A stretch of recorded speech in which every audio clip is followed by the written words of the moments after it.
Hi, welcome back. Today I am going to show you how to make garbanzo bean snack. So let's get started. This is 1 cup of garbanzo beans already cooked and boiled, and if you want to know how to cook the beans, go to my previous video how to cook beans. The link is in the description. To make this snack we are going to use 1 small onion, 1 medium tomato and half of medium avocado. Now let's make the snack. And here are the chopped onions,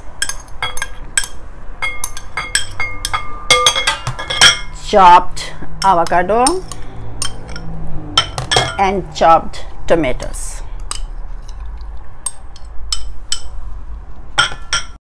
To this snack we are going to add olive oil, salt, black pepper and lemon.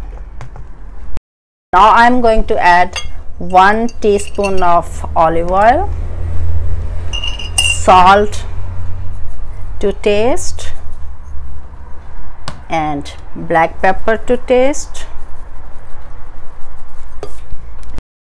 and finally lemon.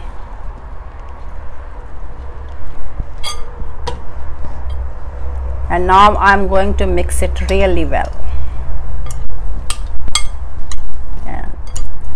After mixing, the snack is ready to eat. Just make sure to mix it very gently, and now it's ready to be served into the plate. So a little bit of tomato, and now it's ready to taste.